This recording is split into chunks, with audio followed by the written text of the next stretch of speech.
Hi friends, എല്ലാവർക്കും PSC ബേസിക്സിലേക്ക് സ്വാഗതം. ഇന്നത്തെ ക്ലാസ്സിൽ നമ്മൾ ഡിസ്കസ് ചെയ്യുന്നത് ഒന്നാം ലോക മഹായുദ്ധമാണ്. അതിനു മുന്നേ നടന്ന കുറേ വിപ്ലവങ്ങൾ നമ്മൾ ഡിസ്കസ് ചെയ്തു. ഒന്നാം ലോക മഹായുദ്ധം നമ്മുടെ സിലബസിന് എടുത്തു പറഞ്ഞിട്ടില്ലെങ്കിൽ കൂടി ഒത്തിരി ക്വസ്റ്റ്യൻസ് ഈ ഭാഗത്ത് നിന്ന് ചോദിക്കാറുണ്ട്. അപ്പൊ ചോദിച്ചിട്ടുള്ള ക്വസ്റ്റ്യൻസും എന്താണ് ഒന്നാം ലോക മഹായുദ്ധം എന്നും ആണ് ഈ ഒരു വീഡിയോയിലൂടെ നമ്മൾ ഡിസ്കസ് ചെയ്യുന്നത്. അപ്പൊ കൂടുതൽ വീഡിയോസിന് വേണ്ടിയിട്ട് ചാനൽ സബ്സ്ക്രൈബ് ചെയ്യാനും അതുപോലെ തന്നെ നമ്മുടെ ടെലിഗ്രാം ചാനലിൽ ജോയിൻ ചെയ്യുകയാണെങ്കിൽ ഇതിന്റെ നോട്ട്സും നിങ്ങൾക്ക് അവൈലബിൾ ആവുന്നതായിരിക്കും. ഓക്കെ, അപ്പോൾ എല്ലാവർക്കും ഓൾ ദി ബെസ്റ്റ്. ക്ലാസ്സിലേക്ക് കടക്കാം. ഓക്കെ, ഒന്നാം ലോക മഹായുദ്ധം തുടങ്ങിയത് 1914 ജൂലൈ 28-ലാണ്. നമ്മൾ റഷ്യൻ വിപ്ലവം പഠിച്ച സമയത്ത് പറഞ്ഞു ഒന്നാം ലോക മഹായുദ്ധത്തിൽ ആര് പങ്കെടുത്തില്ല? റഷ്യക്കാര് പങ്കെടുത്തില്ല. അതിന്റെ കാര്യം എന്താണ്? റഷ്യക്ക് താല്പര്യം ഇല്ലാഞ്ഞിട്ടല്ല, അല്ലെങ്കിൽ അതിനുള്ള കഴിവില്ലാഞ്ഞിട്ടും അല്ല, പക്ഷെ റഷ്യൻ വിപ്ലവം നടന്നത് അതേ സമയത്താണ്. അതുകൊണ്ടാണ് റഷ്യൻ വിപ്ലവം നടന്ന സമയം ആയതുകൊണ്ടാണ് ഒന്നാം ലോക മഹായുദ്ധത്തില് റഷ്യക്കാര് പങ്കെടുക്കാത്തത്. ഓക്കെ ആണല്ലോ. അപ്പൊ 1914 ജൂലൈ 28-ലാണ് ഒന്നാം ലോക മഹായുദ്ധം ആരംഭിച്ചത്. ഇത് ആരംഭിച്ചത് 1914 ജൂലൈ 28-നാണെങ്കിൽ ഇത് അവസാനിച്ചത് 1918 നവംബർ 11-നാണ്. 1918 നവംബർ 11-നാണ് ഏത് അവസാനിച്ചത്? ഒന്നാം ലോക മഹായുദ്ധം അവസാനിച്ചത്. ഒന്നാം ലോക മഹായുദ്ധം തുടങ്ങിയ ഡേറ്റ് മറക്കരുത്. 1914 ജൂലൈ 28-ലാണ്. ഇത് അവസാനിച്ചത് 1918 നവംബർ 11-നുമാണ്. അപ്പോ ഒന്നും കൂടി പറയാം. 1914 ജൂലൈ 28 മുതൽ 1918 നവംബർ 11 വരെയായിരുന്നു ഒന്നാം ലോക മഹായുദ്ധം. ഒന്നാം ലോക മഹായുദ്ധം യുദ്ധം നടക്കുമ്പോൾ രണ്ട് ചേരികൾ ഉണ്ടല്ലേ? അപ്പൊ മഹായുദ്ധമാണ് നടക്കുന്നത്. അപ്പൊ ഒരു ചേരിയിൽ ഒന്നിലധികം രാഷ്ട്രങ്ങളുണ്ട്, അടുത്ത ചേരിയിലും എന്ത് ചെയ്തു? ഒന്നിലധികം രാഷ്ട്രങ്ങളുണ്ട്. ഈ രണ്ട് ചേരികൾക്കും ഓരോ പേരുകളുണ്ട്. അതിൽ ഒരു ചേരിയുടെ പേര് ത്രികക്ഷി സഖ്യം എന്നാണ്. ത്രികക്ഷി സഖ്യം എന്നാണ്. ഇനി രണ്ടാമത്തെ ചേരിയാണെങ്കിൽ ത്രികക്ഷി സൗഹാർദ്ദവുമാണ്. അപ്പൊ പരീക്ഷയ്ക്ക് ചോദിക്കുന്നത് ഏതൊക്കെ രാജ്യങ്ങളാണ് ത്രികക്ഷി സഖ്യത്തിലുള്ളതെന്നും ഏതൊക്കെ രാജ്യങ്ങളാണ് ത്രികക്ഷി സൗഹാർദ്ദത്തിലുള്ളതെന്നും ചോദിക്കും. അപ്പോ ത്രികക്ഷി സഖ്യവും ത്രികക്ഷി സൗഹാർദ്ദവുമാണ് പ്രധാനമായിട്ടും ഒന്നാം ലോക മഹായുദ്ധത്തിൽ ഏറ്റുമുട്ടിയത്. ഇതിനകത്ത് ത്രികക്ഷി സഖ്യത്തിൽ വരുന്നത് ആരൊക്കെയാണ്? ഓസ്ട്രിയ ഉണ്ട്, ജർമ്മനി ഉണ്ട്, ഇറ്റലി ഉണ്ട്. ആരൊക്കെയാണ്? Austria, Germany, Italy. മറക്കരുത്. ജർമ്മനി നമുക്കറിയാം, ഹിറ്റ്ലറിന്റെ കീഴിലുള്ള ജർമ്മനി, മുസോളിനിയുടെ കീഴിലുള്ള ഇറ്റലി, ദെൻ ഓസ്ട്രേലിയ. അപ്പോ ഓസ്ട്രേലിയ അല്ല, ഓസ്ട്രിയ. ഇതാണ് ത്രികക്ഷി സഖ്യം. ഇനി ഇതിന്റെ ഓപ്പോസിറ്റ് ആയിട്ട് നിന്നത് ത്രികക്ഷി സൗഹാർദ്ദമാണ്. അതാരൊക്കെയാണ്? ഫ്രാൻസ്, റഷ്യ, ബ്രിട്ടൻ എന്നിവയാണ്. ഫ്രാൻസ്, റഷ്യ, ബ്രിട്ടൻ എന്നിവയാണ്. അപ്പൊ ഏതൊക്കെയാണ്? ഫ്രാൻസ്, റഷ്യ, ബ്രിട്ടൻ എന്നിവയാണ് ത്രികക്ഷി സൗഹാർദ്ദം. ത്രികക്ഷി സൗഹാർദ്ദ സഖ്യത്തിൽ ഉണ്ടായിരുന്നിട്ട് കൂടി ആർക്ക്? നമ്മുടെ റഷ്യക്ക് ഈ ഒന്നാം ലോക മഹായുദ്ധത്തിൽ പങ്കെടുക്കാനായിട്ട് സാധിച്ചില്ല. ആദ്യമൊക്കെ പങ്കെടുത്തു, പക്ഷെ ആഭ്യന്തര യുദ്ധം മുഴുകിയതുകൊണ്ട് റഷ്യക്ക് അധികം പങ്കെടുക്കാനായിട്ട് സാധിച്ചില്ല. അപ്പോ മറക്കരുത്, ത്രികക്ഷി സഖ്യവും ത്രികക്ഷി സൗഹാർദ്ദവും ഉണ്ട്. ത്രികക്ഷി സഖ്യത്തിൽ ഏതൊക്കെ രാജ്യങ്ങളാണ്? Austria, Germany, Italy. ത്രികക്ഷി സൗഹാർദ്ദത്തില് ഫ്രാൻസ്, റഷ്യ, ബ്രിട്ടൻ എന്നിവർ തമ്മിലാണ് ഏറ്റുമുട്ടിയത്. ഇനി പെട്ടെന്ന് ഒന്നാം ലോക മഹായുദ്ധം ആരംഭിക്കാനുണ്ടായ കാരണം എന്തെന്ന് ചോദിക്കും. ഓസ്ട്രിയൻ കിരീടാവകാശിയാണ് archduke Francis Ferdinand. Austrian കിരീടാവകാശി ആരാണ്? Archduke Francis Ferdinand. ഇദ്ദേഹത്തിന്റെ ഭാര്യയും കൂടി ബോസ്നിയയുടെ തലസ്ഥാനമായ സരാജെവോയില്, ബോസ്നിയയുടെ തലസ്ഥാനം എവിടെയാണ്? സരാജെവോ. ഈ സരാജെവോയില് വധിക്കപ്പെട്ടതിന് പിന്നാലെ 1914 ജൂലൈ 28-ന് ഓസ്ട്രിയ സെർബിയക്കെതിരായിട്ട് യുദ്ധം പ്രഖ്യാപിച്ചു. കാരണം ഇവരെ കൊലപ്പെടുത്തിയത് ആരാണ്? നമ്മുടെ സെർബിയക്കാരാണ്. അപ്പൊ സെർബിയക്കെതിരെ യുദ്ധം പ്രഖ്യാപിച്ചു. അതാണ് പെട്ടെന്നൊരു ഒന്നാം ലോക മഹായുദ്ധം പൊട്ടിപ്പുറപ്പെടാനായി കാരണമായത്. അപ്പോ ഓസ്ട്രിയൻ കിരീടാവകാശിയായ ആർച്ച് ഡ്യൂക്ക് ഫ്രാൻസിസ് ഫെർഡിനാൻഡിനെയും ഭാര്യയെയും ബോസ്നിയയുടെ തലസ്ഥാനമായ സരാജേവയിൽ വെച്ച് വധിച്ചു. ഇത് 1914 ജൂലൈ 28 ഓസ്ട്രിയയെ സെർബിയക്കെതിരായിട്ടുള്ള യുദ്ധം പ്രഖ്യാപിക്കാൻ കാരണമായി. 1914 ഓഗസ്റ്റ് 4 1917 ഏപ്രിലിൽ അമേരിക്കയും യുദ്ധത്തിന്റെ ഭാഗമാക്കി. 1914 ആദ്യമേ തന്നെ ബ്രിട്ടൻ വന്നു. ഇതിലൊന്നും ത്രികക്ഷി സൗഹാർദ്ദത്തിലും ത്രികക്ഷി സഖ്യത്തിലും പെടാതെ 1917 ഏപ്രിലിൽ അമേരിക്കയും യുദ്ധത്തിൽ വന്നു. 1918 നവംബർ 11 ജർമ്മനി ഒരു യുദ്ധവിരാമ കരാറിൽ ഒപ്പിട്ടു. അങ്ങനെ ഒന്നാം ലോക മഹായുദ്ധം അവസാനിച്ചു. ഒന്നാം ലോക മഹായുദ്ധത്തില് ഏറ്റവും കൂടുതൽ ആൾനാശമുണ്ടായത് ജർമ്മനിക്കാണ്. ഏകദേശം 18 ലക്ഷത്തോളം ആൾക്കാർ ജർമ്മനിയിൽ മരിച്ചടങ്ങി. ഓക്കെ ആണല്ലോ, ഇത്രയും ഭാഗം ക്ലിയർ ആയല്ലോ. ഇനി നമ്മൾ പറയാൻ പോകുന്നത് ഇതാണ് ഒന്നാം ലോക മഹായുദ്ധം എന്ന് പറയുന്നത്. അനന്തരഫലങ്ങൾ ഒരുപാടുണ്ട്. അപ്പോ PSC ചോദിച്ചിട്ടുള്ള ക്വസ്റ്റ്യൻസ് ആണ് ഇനി നമ്മൾ ഡിസ്കസ് ചെയ്യുന്നത്. അത് ഏകദേശം ഒരു 50ഓളം ക്വസ്റ്റ്യൻസ് ഉണ്ട്. നോക്കാം. ഒന്നാം ലോക മഹായുദ്ധത്തിന്റെ ആരംഭകാലത്ത് വധിക്കപ്പെട്ട ഓസ്ട്രേലിയയിലെ പ്രഭു ആരാണ്? ഫ്രാൻസിസ് ഫെർഡിനാൻഡ് ആണ്. Francis Ferdinand, archduke Francis ഫെർഡിനാൻഡും വൈഫും കൂടിയാണ് കൊല്ലപ്പെട്ടത്. എവിടെ വെച്ചിട്ടാണ്? ബോസ്നിയയുടെ തലസ്ഥാനമായ സരാജേവോയിൽ വെച്ചിട്ടാണ് വധിക്കപ്പെട്ടത്. ലോകത്തെ മുഴുവൻ നശിപ്പിക്കുവാൻ ശ്രമിച്ച ഒരു അഗ്നിയായിരുന്നു ഒന്നാം ലോക മഹായുദ്ധം. ആരുടെ വാക്കുകളാണ്? HG വെൽസിന്റെ വാക്കുകളാണ്.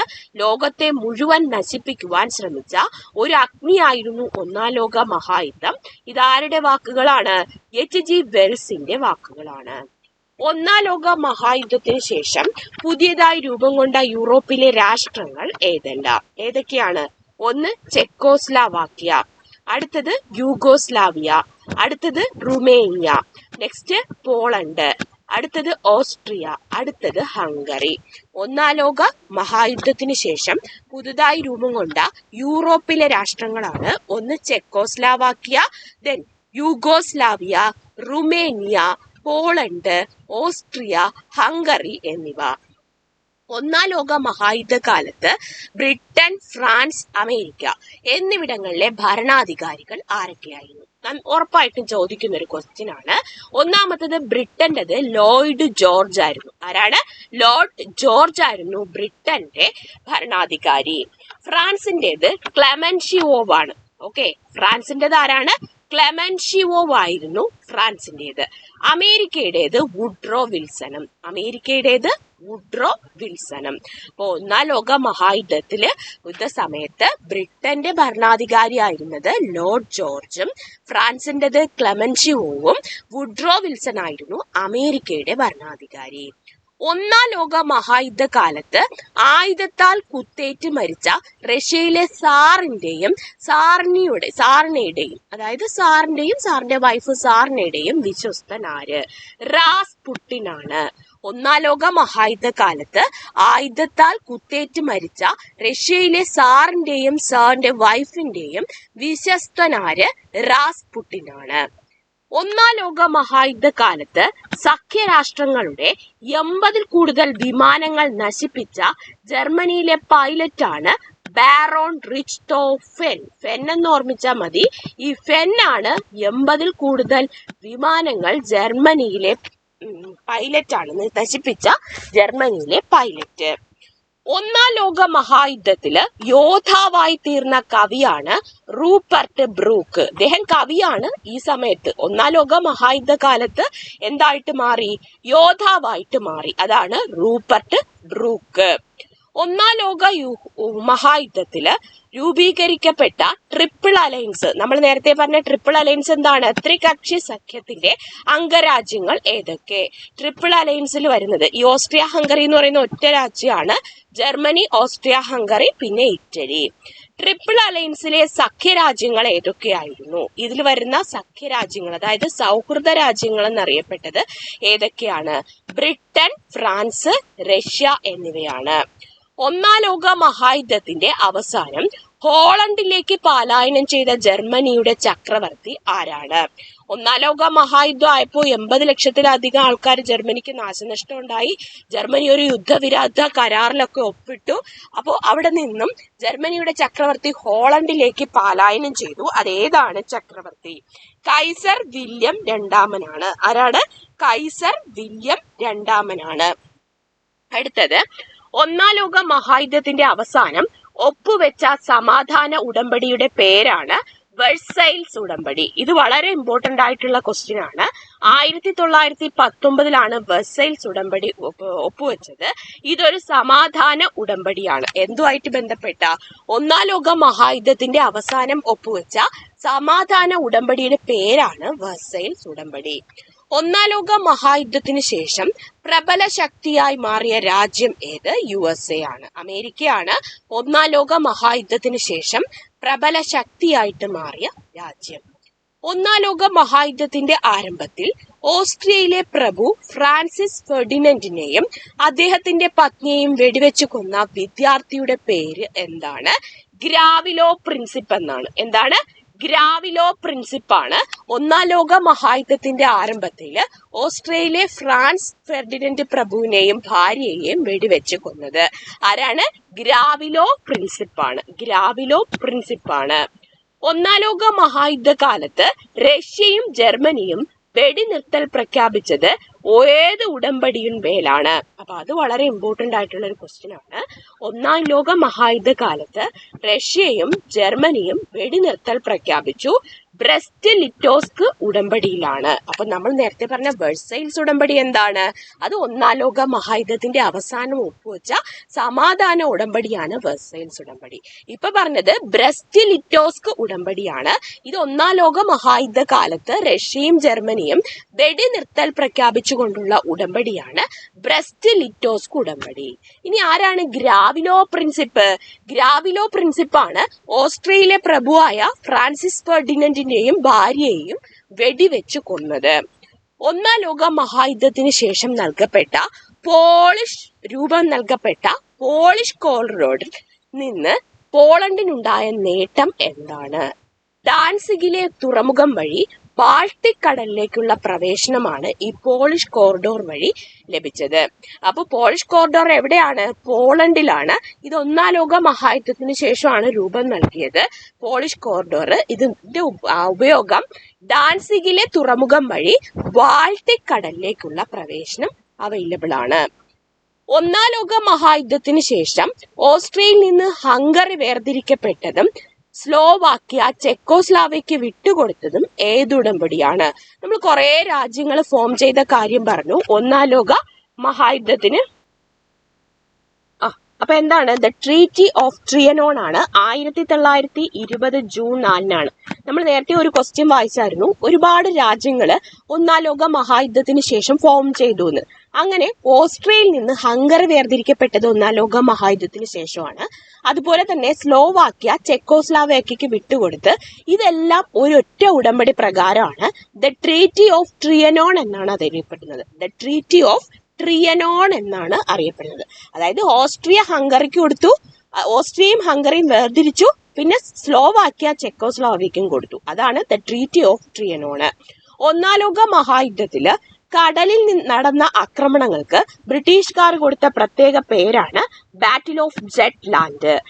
എന്താണ്? ഒന്നാം ലോക മഹായുദ്ധത്തില് കടലിൽ നടന്ന ആക്രമണങ്ങൾക്ക് ബ്രിട്ടീഷുകാർ കൊടുത്ത പ്രത്യേക പേരാണ് ബാറ്റിൽ ഓഫ് ജെറ്റ്ലാൻഡ്. ഒന്നാം ലോക മഹായുദ്ധ കാലത്ത് ജർമ്മനിയുടെ സൈന്യത്തിന് വേണ്ടി വിമാനത്തിന്റെ മാതൃക ചെയ്ത ഡച്ചുകാരന്റെ പേരാണ് ഫോക്കർ. ഒന്നാം ലോക മഹായുദ്ധ കാലത്ത് ജർമ്മനിയുടെ സൈന്യത്തിന് വേണ്ടിയിട്ട് വിമാനത്തിന്റെ മാതൃക ചെയ്ത ഡച്ചുകാരനാണ് ഫോക്കർ. നമ്മൾ നേരത്തെ ഒരു പൈലറ്റിനെ പഠിച്ചായിരുന്നു. ആരാണ് പൈലറ്റ്? പൈലറ്റ് ആണ് ഒന്നാം ലോക മഹായുദ്ധ കാലത്ത് സഖ്യരാഷ്ട്രങ്ങളുടെ 80 കൂടുതൽ വിമാനങ്ങൾ നശിപ്പിച്ചത്. ജർമ്മൻ പൈലറ്റാണ് ബാറോൺ റിച്ച്ട്ടോ ഫെന്നാണ്. ഇവിടെ പറഞ്ഞത് ആരെ പറ്റിയിട്ടാണ്? ഫോക്കറിനെ പറ്റിയിട്ടാണ്. ഒന്നാം ലോക മഹായുദ്ധ കാലത്ത് ജർമ്മനിയുടെ സൈന്യത്തിന് വേണ്ടി വിമാനത്തിന്റെ മാതൃക ചെയ്ത ഡച്ചുകാരനാണ് ഫോക്കർ. ഒന്നാം ലോക മഹായുദ്ധത്തിലെ ശത്രുത അവസാനിപ്പിക്കുന്നതിന് യുദ്ധവിരാമ സന്ധി ഒപ്പുവെച്ചത് എവിടെ വെച്ചാണ്? കോംപെയിനിലുള്ള വനത്തിലുള്ള ട്രെയിനിലാണ് ഒപ്പുവെച്ചത്. ഒരു യുദ്ധവിരാമ സന്ധി ഒപ്പുവെച്ചു ശത്രുത അവസാനിപ്പിക്കുന്നതിന്. ഇത് എവിടെ വെച്ചിട്ടാണ്? കോംപിയനിലെ വനത്തിലുള്ള ട്രെയിനിൽ വെച്ചിട്ടാണ് ചെയ്തത്. ഒന്നാം ലോക മഹായുദ്ധകാലത്ത് ആദ്യകാലങ്ങളിൽ ബ്രിട്ടൻ ഉപയോഗിച്ചിരുന്ന ആയുധം ടാങ്കാണ് ഉപയോഗിച്ചിരുന്നത്. 1915 മെയ് 17 അയർലൻഡിൽ വെച്ച് അന്തർവാഹിനി മുക്കിയ കപ്പലിന്റെ പേരാണ് ലൂസിറ്റാനിയ. അപ്പൊ ലൂസിറ്റാനിയ എന്തുമായി ബന്ധപ്പെട്ടിരിക്കുന്നു? ഒന്നാം ലോക മഹായുദ്ധവുമായി ബന്ധപ്പെട്ട് അയർലൻഡിൽ വെച്ച് അന്തർവാഹിനി മുക്കിയ കപ്പലിന്റെ പേരാണ് ലൂസിറ്റാനിയ. ഒന്നാം ലോക മഹായുദ്ധത്തിന് ശേഷം പാലസ്തീൻ, സിറിയ, ഇറാഖ്, അറേബ്യ എന്നീ സ്ഥലങ്ങൾ ഏതെല്ലാം രാജ്യങ്ങളുടെ അധീനതയിലായിരുന്നു? ഇംഗ്ലണ്ടിന്റെയും ഫ്രാൻസിന്റെയും അധീനതയിലായിരുന്നു ഒന്നാം ലോക മഹായുദ്ധത്തിന് ശേഷം. ആരൊക്കെ? പാലസ്തീൻ, സിറിയ, ഇറാഖ്, അറേബ്യ എന്നീ സ്ഥലങ്ങള്. ഒന്നാം ലോക മഹായുദ്ധത്തിന് ശേഷം മുമ്പ് സിറിയ, പാലസ്തീൻ, ഇറാഖ്, അറേബ്യ എന്നീ സ്ഥലങ്ങൾ തുർക്കി രാജ്യത്തിന്റെ അധീനതയിലാണ് ഉണ്ടായിരുന്നത്. അപ്പോൾ ഒന്നാം ലോക മഹായുദ്ധത്തിന് ശേഷം പാലസ്തീനും സിറിയ, ഇറാഖ്, അറേബ്യ സ്ഥലങ്ങള് ഇംഗ്ലണ്ടിന്റെയും ഫ്രാൻസിന്റെയും അധീനതയിലായി.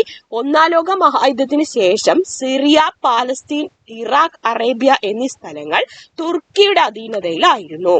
ഒന്നാം ലോക മഹായുദ്ധം അവസാനിച്ച ദിവസം എന്നാണ്? 1918 നവംബർ 11. ഒന്നാം ലോക മഹായുദ്ധത്തിന് ശേഷം ബ്രിട്ടൻ, ഫ്രാൻസ്, ബെൽജിയം, പോർച്ചുഗൽ എന്നീ രാജ്യങ്ങൾ ഏത് രാജ്യത്തിന്റെ കോളനികളാണ് പിടിച്ചടക്കിയത്? മൊത്തത്തിൽ തോൽവി സംഭവിച്ചത് ജർമ്മനിയാക്കാണ്. അപ്പൊ ജർമ്മനിയുടെ കോളനികളാണ് ബ്രിട്ടനും ഫ്രാൻസും ബെൽജിയവും പോർച്ചുഗലും ചേർന്നിട്ട് പിടിച്ചടക്കിയത്.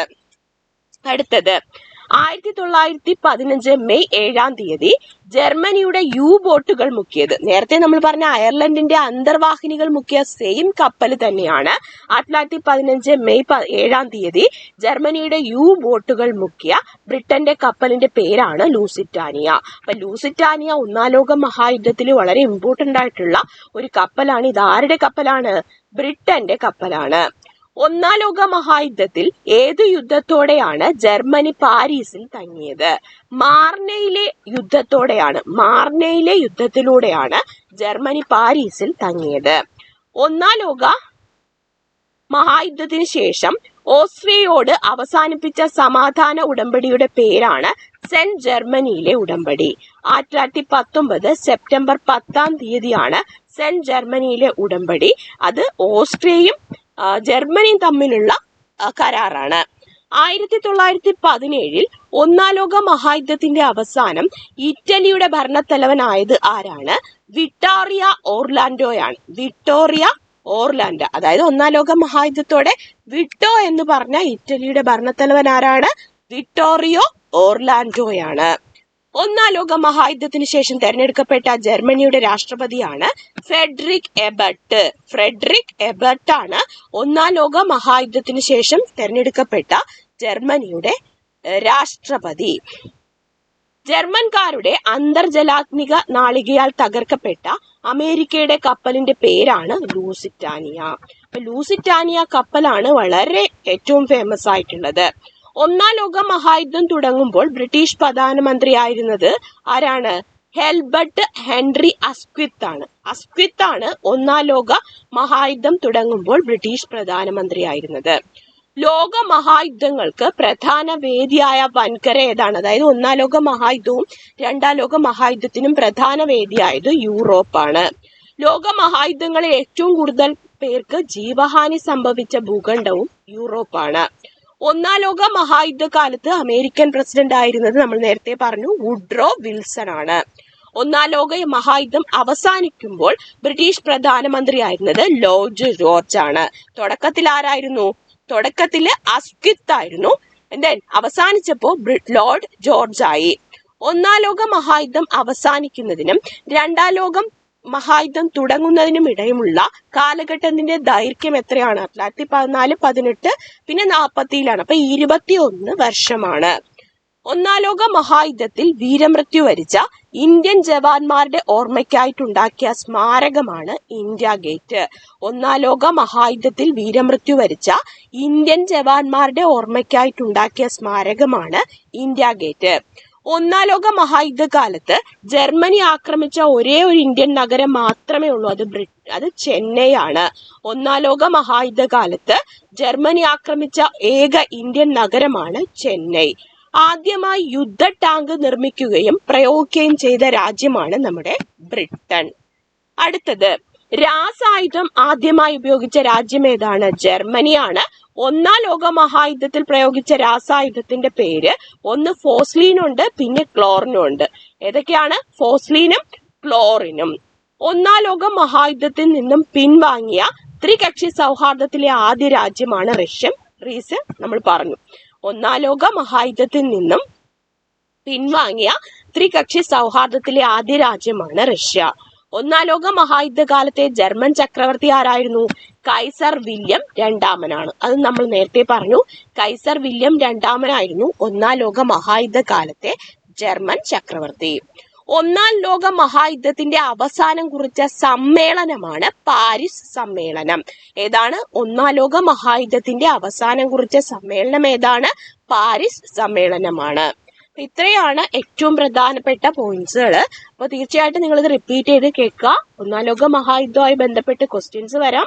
അപ്പൊ എല്ലാവർക്കും ഓൾ ദി ബെസ്റ്റ്. അടുത്ത ക്ലാസ്സിൽ നമുക്ക് രണ്ടാം ലോക മഹായുദ്ധത്തിനെ പറ്റിയിട്ട് ഡിസ്കസ് ചെയ്യാം.